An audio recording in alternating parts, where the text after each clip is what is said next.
Oh, look, I put on clothes. I feel better. I don't really feel better, but I'm back. Because I'm seeing, oh boy, just ignore the hair. I'm seeing a lot of people put as responses, oh, this has been going on for years. You have to look at it this way. You have to acknowledge this. You have to pay attention to this. You have to understand the background. No, don't. No, don't. Um, it would be, here's the thing. There's a difference between a fan, an entertainment fan, and a real fan. An entertainment fan just wants entertainment, and they want entertainment at anybody's expense. They don't care how they get the entertainment, as long as they get the entertainment and they have that little rush of emotion and they feel better, and that was all they needed. They are very introspective. They don't think about everybody else. They're more concerned about them. A real fan realizes that above and beyond the entertainment value, this is a real person who has been going through a whole lot and has had to grow a whole lot lately. And this was a real person that was actually really threatened in a very bad manner. Now, y'all keep coming at me saying this has been going on for years. It doesn't matter. It doesn't matter. Because at the end of the day, no matter how long it's been going on or what's been going on, at the end of the day, the same rules and regulations apply to both those individuals as it does to everybody else in the state. There are rules you have to follow, and it doesn't matter how famous you are, how much money you have, or how many people you know. Once you cross a certain line, there are ramifications to behavior, and there are certain behaviors that you can't do without having some pretty big issues afterward. And here's the thing. I will respond to the music and I will like the music and I'll be like, oh, that was a burn in the music. That is artwork. That is words. That is subjective in nature. That is kind of like paint thrown on the wall for everybody to look at and say, hey, this is how I see it. I think you meant that. But we all really just kind of have to chew the fat and think about it. But when you take it out of that subjective form and you blatantly state it, and you blatantly say an intent or a motive, it takes it from that subjective art form to a real life behavior that is a concern or a worry. And I'm sorry, but I don't care how famous you are or how big you are in the entertainment world. There are rules you have to follow too. And I'm sorry to the fans that feed off this and enjoy this. You're negative. You're negative. You have got to see this as two real people going through something that neither of them need to be acting on, because it's going to get them in trouble.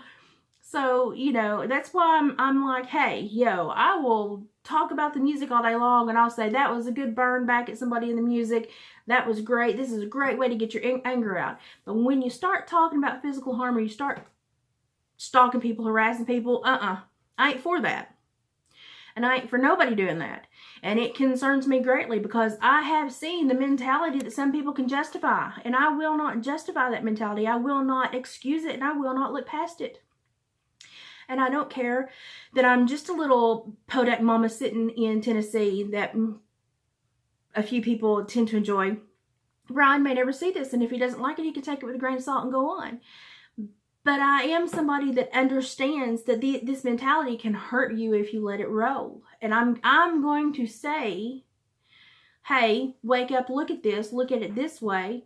Because I'm going to expect him to be a real human with real problems, with real emotions, with real problems, with real gaps in clarity sometimes. Because I can't expect him to be anything more than me. And I have all those things.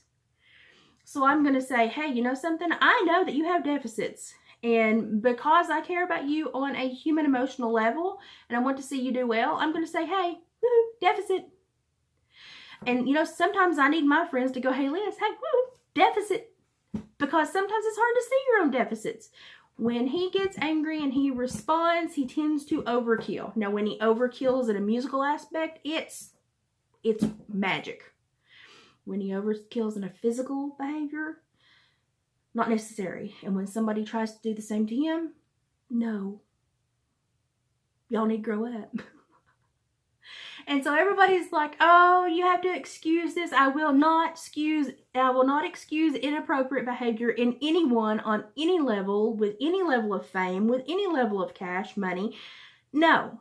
I'm going to expect that person to be a human being, and I'm going to acknowledge that there are deficits, and then I'm going to say, hey, this is how you overcome those deficits, because doing those things is inappropriate, it's unbecoming, it's going to lead you down a bad path, and I'm not going to change my mode of thinking because I enjoy your entertainment. Logically, if I enjoy your entertainment, I want you to stick around so I can have more entertainment. So I don't want you to do something stupid to have a consequence to where I lose that entertainment. And honestly, y'all, I'm just one of those people that I'm going to tell you how I feel, because I've seen so many people, and all I did my entire life was help people structure their lives to be more productive in society. And that took real talk, and it took somebody that actually cared about the human being that was behind the paperwork and the rap sheet.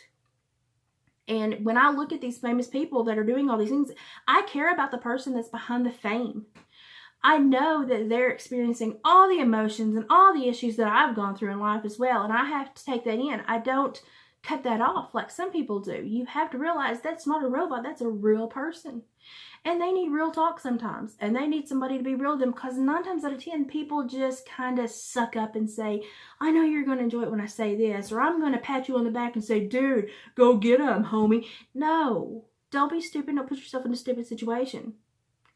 Care more about yourself and do your homework and look at what you can really get you in trouble. I don't care how long this beef has been going on. It needs to stop. You boys need to behave. And I'm calling you boys because when you act like men, I'll call you men. That's just how I am. I want to see both of y'all have good careers. I don't want to knock anybody from having an artistic outlet. But now when you start talking about physical harm, or you start stalking and following people, you have crossed a line. You have somewhere in your mind given yourself permission to make that person feel fear. Guess what happens from that point on? Nothing productive, and nothing that Tennessee state law really wants to have to talk about. Really.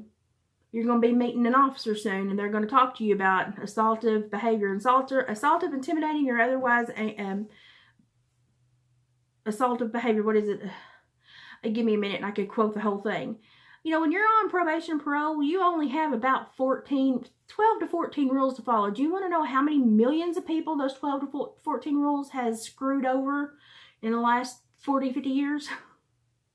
And it's because you give yourself allowances for behavior that you know don't coincide with social standards and rules, but we get amped up, and then we get people that amp us up, and then we just go left-brained. And I'm going to tell y'all, this is the best way to say it. Do you know who you can control and who you need to worry about? Everybody hold up your hand. Whatever dominant hand you are, hold up your hand. Who's behind does this hand wipe? That's the only people you need to worry about. Legit. I mean, it's a pretty dainty detail. Mamas have changed diapers and wipe hind ends, but now grown people, we have a line. We don't want to get that intimate with people. But then we'll do this in front of God, Jesus, and everybody on the internet and get up in everybody's business. And something, you might as well just wipe their hind end, because you just got that close. You just put yourself in a crappy situation the same as you would if you'd wiped their hind end. So next time you think, oh, I'm going to dive into this problem, look at that person and go, would I wipe your hind end? If you wouldn't wipe their hind end, stay away from the crap.